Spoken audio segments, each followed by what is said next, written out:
Nuke is among the more difficult maps to play correctly, since its layout is unmatched, featuring multiple large areas of interest, split into 2 layers in terms of verticality, which requires a unique approach not seen in any other maps.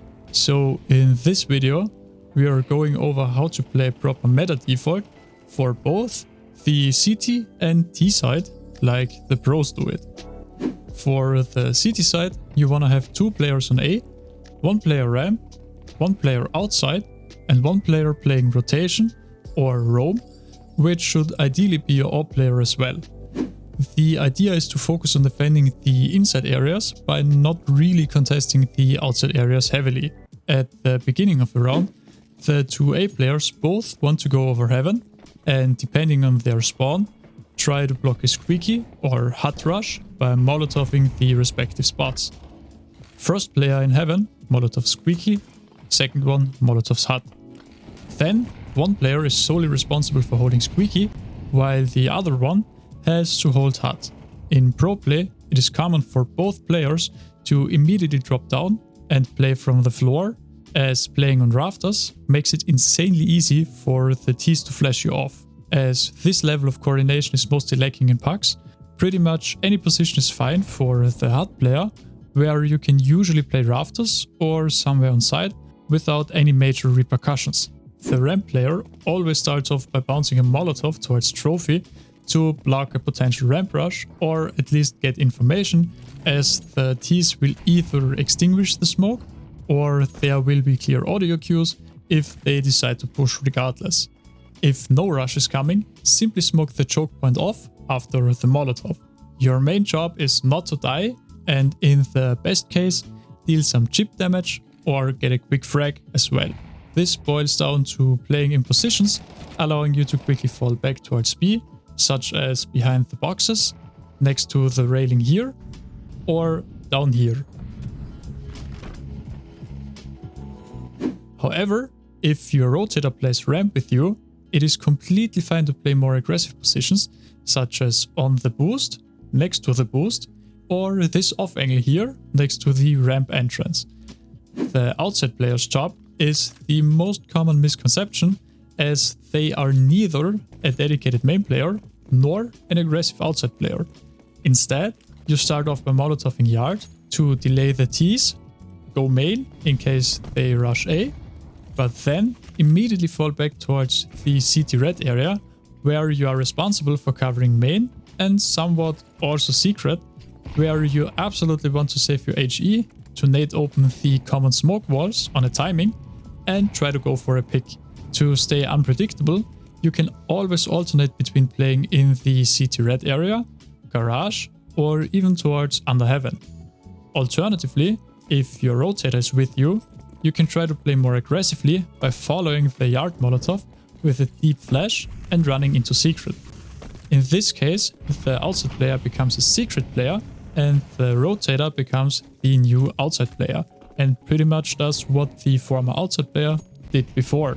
You can also do the same setup in a safer way, where the former outside player runs into secret by going ramp at the start of a round. Something that is not often seen in pro games, but is really strong in pucks, is to smoke off the cross next to T-Red and then play around the smoke facing silo, or playing behind T-Red with the outside player supporting you. Last of all, the Rotator doesn't really have a fixed spot, as you want to rotate around the map to quickly help if needed. Most of the time you start outside, where you stay in the CT red area for as long as the outside player is in main, and then fall back towards heaven, CT boxes, under heaven, or rotate towards ramp entirely. Again, you can also start on ramp or A if you want to. The most important thing for you is always being able to quickly rotate to where the action is currently happening.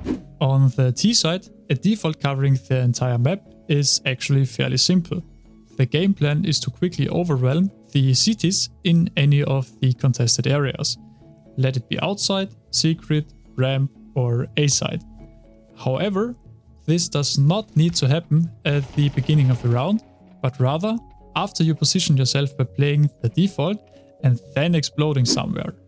The key goal is to either get a lurk off while the other 4 players execute somewhere else, or bring yourself in a position for a 3-2 split. The best way to accomplish this is to have 2 players inside and 3 players working outside initially. But 2 players outside and 3 players inside can also work, as Liquid show here. For the outside players, you always want to start off by throwing the same 3 or 2 smokes.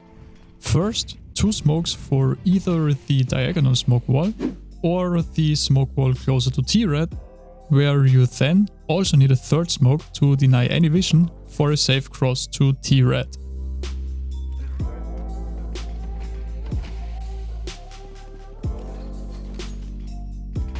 From there on, you can search for a pick, like Saivu does here, but more importantly, create an opening for a guaranteed lurk towards secret. However, just because you could put someone in secret doesn't necessarily mean you have to do so.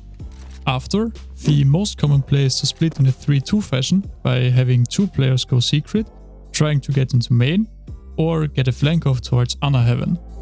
Alternatively, a lot of teams also like to group up as 4 or 5, depending on whether they want to play with a lurker or not, and then simply hit ramp, A side or secret together. On the inside, you want to have 1 player covering ramp and 1 player covering lobby and Squeaky. How these players position themselves is not really set in stone and doesn't matter as much, as long as no CT can slip through anywhere. The only piece of util you always want to throw is this HE here, blowing up the Squeaky door, giving you an angle towards CT vent and main, which already puts some pressure on the CTs, as they always have to be wary of these angles, even if no T is actually holding them in reality.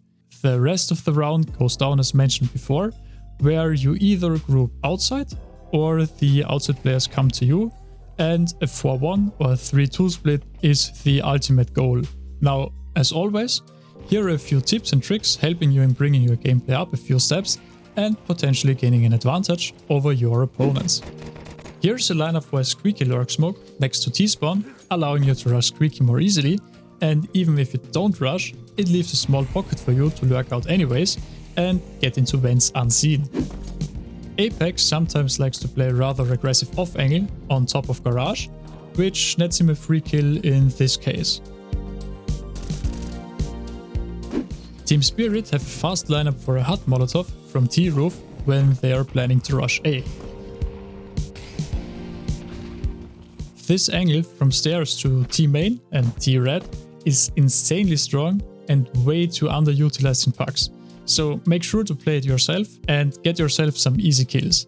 When dropping from silo to main, you don't need to jump and land precisely on the vent to avoid any fall damage. As long as you have your knife out, you can simply run over the edge without jumping.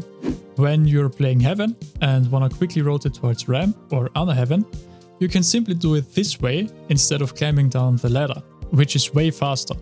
All you gotta do is to run towards the ladder, let go of all movement keys and press W before you hit the ground.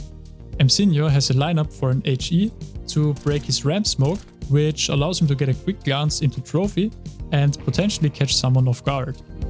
In the same round, the Mongols utilize this HE to break the outside smoke wall. Unfortunately, no one was lurking behind it in this case, but the play itself is insanely strong and should be done whenever an opportunity presents itself. An aggressive play on the CT side is to throw a smoke next to T-red, which leaves a small gap, and peek behind it with an AWP, which will most of the time catch a T off guard, as long as you don't do it too often. When only the diagonal smoke wall is thrown without a cross smoke next to T-red, you can take a gamble by going on top of CT-red, which allows you to peek over both smokes. Vitality have an HE that goes from A side all the way to silo and deals up to 50 damage if a T is holding outside from there. Lastly, if you want to stay up to date with CS at all times, you can join my Discord server, where we have a bot which notifies you as soon as an update drops. Additionally, I'm currently working on a looking for players feature, but it isn't quite ready yet. Now, if you enjoyed this video or got something useful out of it, you can leave a like or subscribe to my channel for more CS content, or click on the video to your right for more content, YouTube things you're likely to enjoy as well. As always, have a great day and I'll see you in the next one. Bye!